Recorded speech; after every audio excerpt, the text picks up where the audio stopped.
ಪಿತನ ಸುತನ ಪರಿಶುದ್ಧಾತ್ಮನ ನಾಮದಲ್ಲಿ amen. Good morning. Praise the Lord. Hallelujah. Thank you Jesus. Praise the Lord. Hallelujah. Praise the Lord. ತಂದೆಯೇ ಸ್ತೋತ್ರ, ತಂದೆಯೇ ವಂದನೆ, ತಂದೆಯೇ ಆರಾಧನೆ, ತಂದೆಯೇ ಮಹಿಮೆ. ಯೇಸುವೆ ಸ್ತೋತ್ರ, ಯೇಸುವೆ ವಂದನೆ, ಯೇಸುವೆ ಆರಾಧನೆ, ಯೇಸುವೆ ಮಹಿಮೆ. ಪವಿತ್ರಾತ್ಮರೇ ಸ್ತೋತ್ರ, ಪವಿತ್ರಾತ್ಮರೇ ವಂದನೆ, ಪವಿತ್ರಾತ್ಮರೇ ಆರಾಧನೆ, ಪವಿತ್ರಾತ್ಮರೇ ಮಹಿಮೆ. Hallelujah, hallelujah, hallelujah. ಸ್ವಾಮಿ ಯೇಸುವೆ, ನಾನು ನಿಮ್ಮನ್ನು ಪ್ರೀತಿಸುತ್ತೇನೆ. ಸ್ವಾಮಿ ಯೇಸುವೆ, ನಾನು ನಿಮ್ಮನ್ನು ವಿಶ್ವಾಸಿಸುತ್ತೇನೆ. ಸ್ವಾಮಿ ಯೇಸುವೆ, ನಾನು ನಿಮ್ಮನ್ನು ಪ್ರೀತಿಸುತ್ತೇನೆ. ಸ್ವಾಮಿ ಯೇಸುವೆ, ನಾನು ನಿಮ್ಮನ್ನು ವಿಶ್ವಾಸಿಸುತ್ತೇನೆ. ಪವಿತ್ರಾತ್ಮರೇ, ನಾನು ನಿಮ್ಮನ್ನು ಪ್ರೀತಿಸುತ್ತೇನೆ. ಪವಿತ್ರಾತ್ಮರೇ, ನಾನು ನಿಮ್ಮನ್ನು ವಿಶ್ವಾಸಿಸುತ್ತೇನೆ. Hallelujah, hallelujah. ಪವಿತ್ರಾತ್ಮರೇ, ನೀವು ನನ್ನ ಸಹಾಯಕರಾಗಿರಿ. ಪವಿತ್ರಾತ್ಮರೇ, ನೀವು ನನ್ನ ಕುಟುಂಬದ ಸಹಾಯಕರಾಗಿರಿ. ಪವಿತ್ರಾತ್ಮರೇ, ಈ ದಿನ ಈ ಪ್ರಾರ್ಥನಾ ಸರಣಿಯನ್ನು ನೋಡುವಂತ ಪ್ರತಿಯೊಬ್ಬರ ಸಹಾಯಕರಾಗಿ ನೀವು ಅವರಲ್ಲಿ ನೆಲೆಸಿರುವುದಕ್ಕಾಗಿ ನಿಮಗೆ ಸ್ತೋತ್ರ. ಪವಿತ್ರಾತ್ಮರೇ, ಈ ದಿನ ಯಾರೆಲ್ಲ ಈ ಒಂದು ಪ್ರಾರ್ಥನಾ ಸರಣಿಯನ್ನ, ಈ ವಾಕ್ಯವನ್ನು ಆಲಿಸುತ್ತಾರೋ ಅವರೊಬ್ಬೊಬ್ಬರ ಕುಟುಂಬಗಳಲ್ಲಿ ನೀವು ನೆಲೆಸಿರುವುದಕ್ಕಾಗಿ ನಿಮಗೆ ಸ್ತೋತ್ರ. ಪವಿತ್ರಾತ್ಮರೇ, ಪ್ರತಿಯೊಬ್ಬರ ಕುಟುಂಬದ ನಿಯಂತ್ರಣವನ್ನ ನೀವು ತೆಗೆದುಕೊಂಡಿರುವುದಕ್ಕಾಗಿ ನಿಮಗೆ ಸ್ತೋತ್ರ. ಪ್ರತಿಯೊಬ್ಬರನ್ನ ನೀವು ಪವಿತ್ರಾತ್ಮರೇ ನಿಮ್ಮ ಆಳ್ವಿಕೆಯಲ್ಲಿ ನಡೆಸುವುದಕ್ಕಾಗಿ ನಿಮಗೆ ಸ್ತೋತ್ರಪ್ಪ. ಪರಿಶುದ್ಧಾತ್ಮರೇ, ನೀವು ನಮ್ಮನ್ನ ಮುನ್ನಡೆಸದ ಹೊರತು ನಾವು ಈ ಲೋಕದಲ್ಲಿ ಯೇಸು ಕ್ರಿಸ್ತರ ಸಾಕ್ಷಿಗಳಾಗಿ ಜೀವಿಸಲಿಕ್ಕೆ ನಮ್ಮಿಂದ ಸಾಧ್ಯವಿಲ್ಲ. ಸ್ವಾಮಿ, ನೀವು ನಮ್ಮ ಸಂಪೂರ್ಣ ನಿಯಂತ್ರಣವನ್ನು ತೆಗೆದುಕೊಳ್ಳಿರಿ. ನೀವು ಸಂಪೂರ್ಣವಾಗಿ ಇಡೀ ಪ್ರಪಂಚದ ಪ್ರತಿಯೊಂದು ಕ್ರೈಸ್ತ ಕುಟುಂಬದ ನಿಯಂತ್ರಣವನ್ನ ನೀವು ತೆಗೆದುಕೊಳ್ಳಿರಿ. ದೀಕ್ಷಾ ಸ್ನಾನ ಪಡೆದಿರುವಂತ ಪ್ರತಿಯೊಬ್ಬರು ಕೂಡ ನಾವು ಯೇಸು ಕ್ರಿಸ್ತರ ಸಾಕ್ಷಿಗಳಾಗಿ ಲೋಕದಲ್ಲಿ ಜೀವಿಸಬೇಕು ಎಂಬ ಆ ಒಂದು ಅರಿವನ್ನ, ತಿಳುವಳಿಕೆಯನ್ನ ಪ್ರತಿಯೊಂದು ಕುಟುಂಬದಲ್ಲಿ ನೀವು ಈ ದಿನ ಸ್ಥಾಪಿಸಿರಿ ಸ್ವಾಮಿ. ಯೇಸು ಕ್ರಿಸ್ತರ ಪರಿಶುದ್ಧವಾದ ನಾಮದಲ್ಲಿ ಪ್ರಾರ್ಥಿಸ್ತಾ ಇದ್ದೇನೆ. ಯೇಸು ಕ್ರಿಸ್ತರಲ್ಲಿ ನನ್ನ ಪ್ರೀತಿಯ ಸಹೋದರ ಸಹೋದರಿಯರೇ, ಎಮಾವುಸ್ ಪ್ರಾರ್ಥನಾ ತಂಡದಿಂದ ಮಾಡುತ್ತಿರುವಂತಹ ಪ್ರತಿದಿನದ ಮುಂಜಾನೆಯ ವಾಕ್ಯದ ಪ್ರಾರ್ಥನೆಗೆ ನಿಮ್ಮೆಲ್ಲರಿಗೂ ಮತ್ತೊಂದು ಆವರ್ತಿ ಯೇಸು ಕ್ರಿಸ್ತರ ನಾಮದಲ್ಲಿ ಸ್ವಾಗತವನ್ನು ನಾನು ಬಯಸ್ತಾ ಇದ್ದೇನೆ. Praise the Lord. ಕಳೆದ 6 ದಿನಗಳಿಂದ ನೀವು ಕೇಳಿರುವಂತಹ ಒಂದೊಂದು ವಾಕ್ಯವನ್ನ ನೀವು ಧ್ಯಾನಿಸ್ತಾ ಇದ್ದೀರಾ ಅಂತ ಹೇಳಿ ನಾನು ನೆನೆಸಿದ್ದೇನೆ. ವಾಕ್ಯದಲ್ಲಿ ನೀವು ಭರವಸೆ ಇಡ್ತಾ ಇದ್ದೀರಾ ಅಂತ ನೆನೆಸಿದ್ದೇನೆ. ಆ ವಾಕ್ಯಗಳು ನಿಮ್ಮ ಜೀವಿತದಲ್ಲಿ ವೈಯಕ್ತಿಕವಾಗಿ, ಪರ್ಸನಲ್ ಆಗಿ ನಿಮ್ಮ ಜೀವಿತದಲ್ಲಿ ಅದು ಬದಲಾವಣೆಯನ್ನ ತರ್ತಾ ಇದೆ ಅಂತ ಹೇಳಿ ನಾನು ನೋಡ್ತಾ ಇದ್ದೇನೆ. ಯಾಕಂತ ಹೇಳಿದ್ರೆ ದೇವರ ವಾಕ್ಯ ಜೀವಂತವಾದುದು, ಕ್ರಿಯಾತ್ಮಕವಾದುದು, ಎಂತ ಹಿಬ್ಬಾಯಿ ಕತ್ತಿಗಿಂತಲೂ ಹರಿತವಾದುದು. ಆ ವಾಕ್ಯಗಳನ್ನ ನೀವು ಪ್ರತಿದಿನ ಆಲಿಸ್ತಾ ಇದ್ದೀರಾ, ಪ್ರತಿದಿನ ನೀವು ಅದನ್ನ ಕೇಳಿಸ್ಕೊಳ್ತಾ ಇದ್ದೀರಾ. ಅದನ್ನ ನೀವು ನೋಡುವಾಗ, ಅದನ್ನ ಆಲಿಸುವಾಗ, ಅದನ್ನ ಧ್ಯಾನಿಸುವಾಗ ಖಂಡಿತವಾಗಿ ನನ್ನ ಮತ್ತು ನಿಮ್ಮ ಜೀವನದಲ್ಲಿ ಅದು ಸಂಪೂರ್ಣವಾದಂತಹ ಕಾರ್ಯವನ್ನು ಮಾಡ್ತದೆ. ನಾನು ವಾಕ್ಯಕ್ಕೆ ಎಸ್ ಅಂತ ಹೇಳುವಾಗ ಮತ್ತೆ ಮರಿಯಮ್ಮನವ್ರು ಹೇಳಿದ್ರು, ನಾನು ದೇವರ ದಾಸಿ. ಯೇಸು ಕ್ರಿಸ್ತರ ವಾಕ್ಯ, ದೇವರ ವಾಕ್ಯ ಏನು ಹೇಳುತ್ತೆ ಅದು ನನ್ನ ಜೀವನದಲ್ಲಿ ಆಗಲಿ ಅಂತ ಹೇಳಿ ಆಕೆ ತನ್ನನ್ನು ಒಪ್ಪಿಸಿಕೊಟ್ರು. ಯೇಸು ಕ್ರಿಸ್ತರನ್ನ ಗರ್ಭಧರಿಸಿದ್ರು, ಲೋಕಕ್ಕೆ ರಕ್ಷಕರನ್ನ. ಅದೇ ರೀತಿಯಾಗಿ ನೀವು ಕೇಳುತ್ತಿರುವಂತ ಪ್ರತಿಯೊಂದು ವಾಕ್ಯ, ಬೈಬಲ್ ಅಲ್ಲಿ ನೀವು ಧ್ಯಾನಿಸುವಂತ ಪ್ರತಿಯೊಂದು ವಾಕ್ಯಕ್ಕೆ ನೀವು ವಿಧೇಯರಾಗುವಾಗ, ಎಸ್ ಇದು ನನ್ನಲ್ಲಿ ಆಗಲಿ ಅಂತ ಹೇಳುವಾಗ, ಪ್ರಿಯರೇ, ನನಗೂ ನಿಮಗೂ ಕೂಡ ಅದೇ ಕಾರ್ಯಗಳು ನಮ್ಮ ಜೀವನದಲ್ಲಿ ಆಗ್ತದೆ. ಯಾಕಂತ ಹೇಳಿದ್ರೆ ಬೈಬಲ್ ಸತ್ಯವಾದಂತ ವಾಕ್ಯ. ಬೈಬಲ್ ಬಿಟ್ರೆ ಈ ಲೋಕದಲ್ಲಿ ಬೇರೆ ಯಾರಿಂದಲೂ, ಯಾವುದರಿಂದಲೂ, ಯಾವ ಶಕ್ತಿಯಿಂದಲೂ, ವ್ಯಕ್ತಿಯಿಂದಲೂ ನಮಗೆ ಬಿಡುಗಡೆ ಇಲ್ಲ, ಜೀವೋದ್ಧಾರ ಇಲ್ಲ, ರಕ್ಷಣೆ ಇಲ್ಲ. ಈ ಸತ್ಯಕ್ಕೆ ಬರಬೇಕು ಅಂತ ಹೇಳಿದ್ರೆ ನಾವು ಬೈಬಲ್ ಅನ್ನ ಧ್ಯಾನಿಸ್ಬೇಕು. ಕೇವಲ ಓದೋದಲ್ಲ, ಧ್ಯಾನ ಮಾಡಬೇಕು. ಅದರಿಂದ ಇವತ್ತು ನಿಮ್ಮೊಂದಿಗೆ ಮಾತನಾಡಲಿಕ್ಕೆ ದೇವರು ನನಗೆ ಪ್ರೇರೇಪಿಸಿದಂತ ವಾಕ್ಯಗಳು ಮಾರ್ಕನು ಬರೆದ ಶುಭ ಸಂದೇಶ 5ನೇ ಅಧ್ಯಾಯ 35-36 2 ವಾಕ್ಯಗಳನ್ನ ನಾವು ಧ್ಯಾನಿಸೋಣ. ಮಾರ್ಕನು ಬರೆದ ಶುಭ ಸಂದೇಶ 5ನೇ ಅಧ್ಯಾಯ 35-36.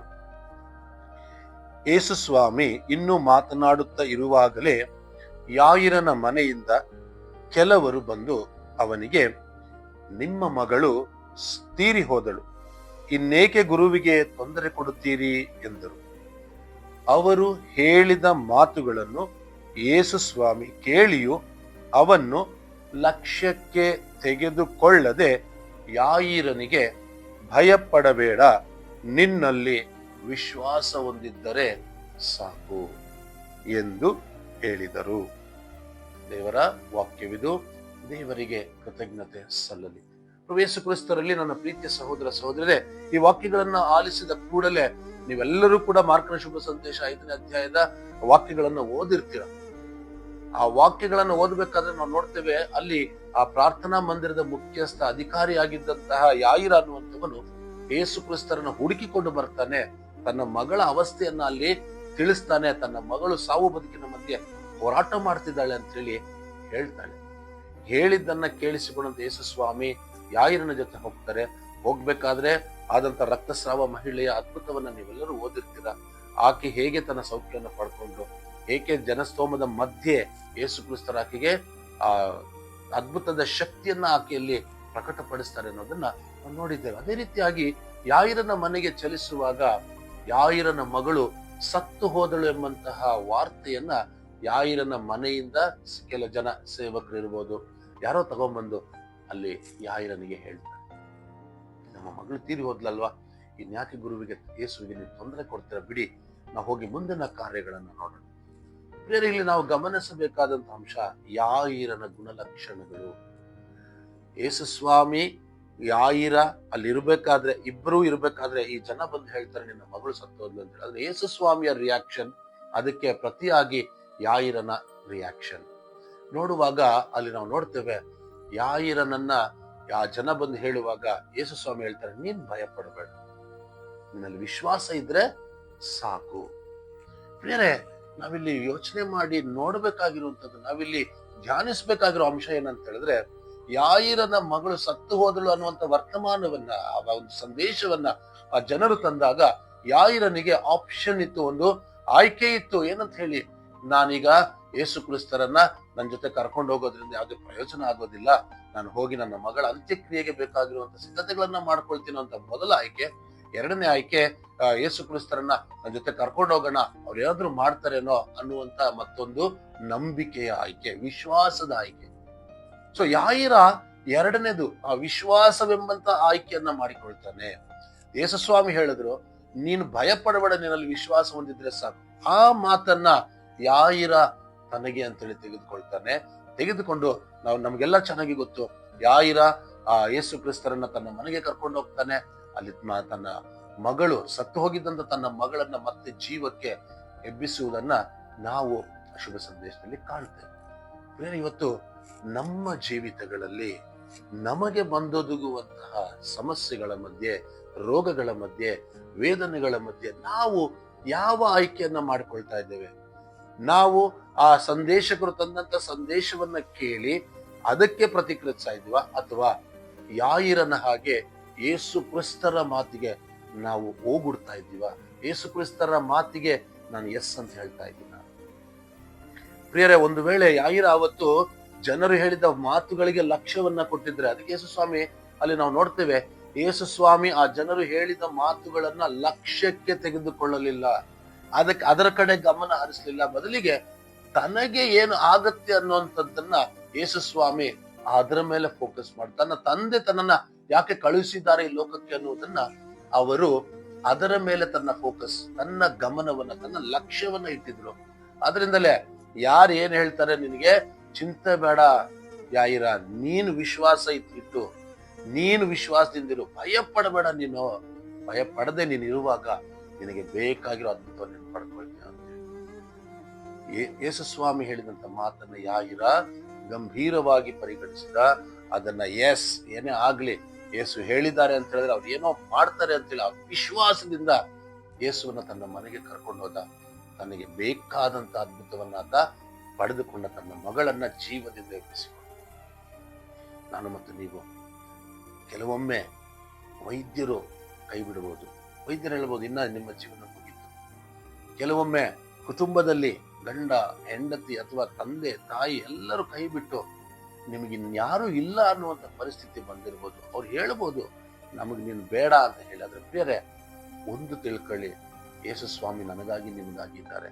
ಅವ್ರು ಹೇಳ್ತಿದ್ದಾರೆ, ಭಯ ಪಡಬೇಡ, ವಿಶ್ವಾಸ ಇದ್ರೆ ಸಾಕು, ನಿನ್ ಜೀವನದಲ್ಲಿ ಏನಾಗಿದೆಯೋ ಅದು ಯಾವುದೂ ಕೂಡ ದೇವರ ವಾಕ್ಯದ ಮುಂದೆ ದೊಡ್ಡದಲ್ಲ. ಪ್ರಿಯರೇ, ನಮ್ಮ ಜೀವನದಲ್ಲಿ ಏನೇ ಆಗಿರ್ಬೋದು, ಕಹಿ ಘಟನೆಗಳು ಯಾರ ಜೀವನದಲ್ಲಿ ನಡೆದಿಲ್ಲ, ಎಲ್ಲರ ಜೀವನದಲ್ಲೂ ನಡೆದಿದೆ. ಆದ್ರೆ ಯಾಕೆ ಕಹಿ ಆಯ್ತು ಅಂತ ಹೇಳಿದ್ರೆ, ವಾಕ್ಯವನ್ನ ಬಿಟ್ಟು ನಾವು ಆ ಘಟನೆಯ ಕಡೆಗೆ ಗಮನ ಕೊಟ್ಟಿದ್ದು.